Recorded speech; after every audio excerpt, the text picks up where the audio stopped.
পুনৰ স্বাগতম জনাইছো মোৰ চেনেললৈ আৰু আজি লৈ আহিছো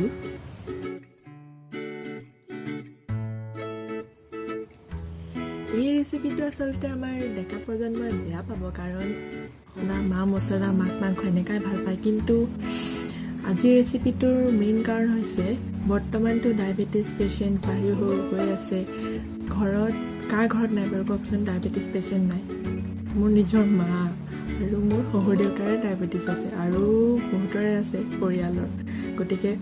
এই ডায়াবেটিসৰ কাৰণে আমি নিজৰ স্বাস্থ্যৰ কাৰণে এতিয়াৰ পৰাই যত্ন ল'বলৈ হৈ গ'ল আসলতে সেই কাৰণে মাজে মাজে আমি এনেকুৱা ধৰণৰ খাদ্য খাই থাকিব লাগে খাদ্য ৰেচিপি ভালে পাব পুদিনাৰ লগত আমৰ চাটনিটো কোনে ভাল নাপায় কেঁচা কেঁচা আম বলক পলম নকৰাকৈ আৰম্ভ কৰোঁ আজিৰ ৰেচিপিকেইটা ইয়াত এটা কাঁচকল ভালদৰে কাটি লোৱা হৈছে আৰু এয়া মৰিচা শাক ভালদৰে ধুই মেলি কুটি লোৱা হৈছে সৰু সৰুকৈ আৰু এয়া ভেন্দি ভালদৰে ধুই আগাৰু গুৰি কাটি লোৱা হৈছে আৰু এফালে এটা বিলাহী এটা পিঁয়াজ আৰু আদা নহৰু পেষ্ট ৰেডি কৰি লোৱা হৈছে এতিয়া বলক ৰেচিপিটো আৰম্ভ কৰোঁ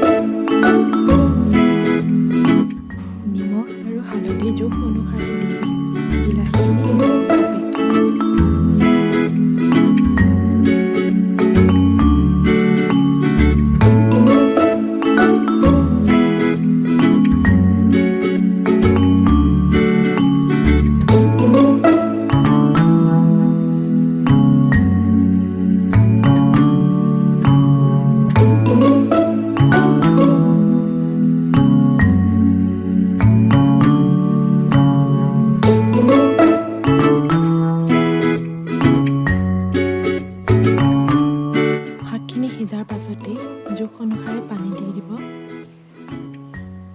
তাৰ পাছত ঢাকন মাৰি 15 মিনিটমান ৰাখি দিব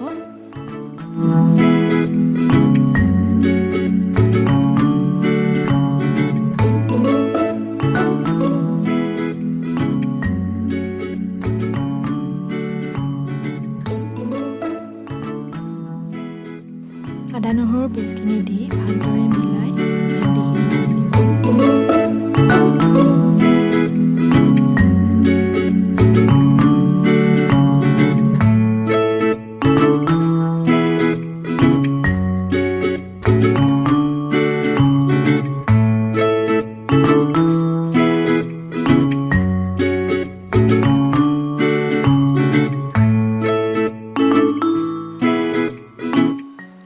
এতিয়া 10 মিনিটৰ পাছত পুনৰ ভালদৰে লৰাই মেলি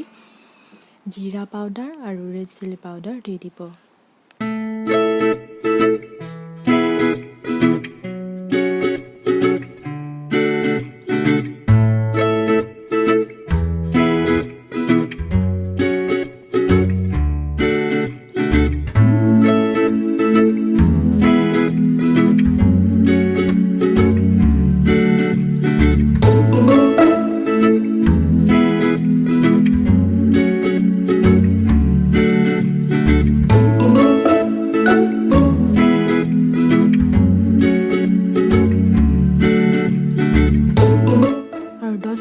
ভালদৰে ঢাকন মাৰি সিজোৱাৰ পাছত আমাৰ ৰেচিপিটো খাবলৈ ৰেডি হৈ গ'ল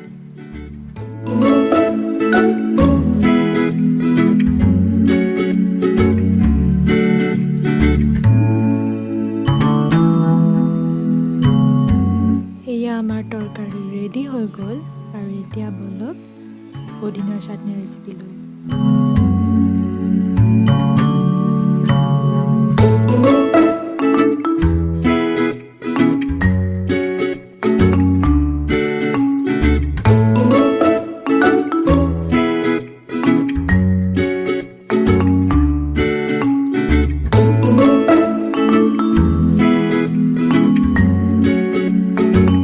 কেঁচা কেঁচা আমৰ সৈতে পুদিনাৰ চাটনি ৰেডি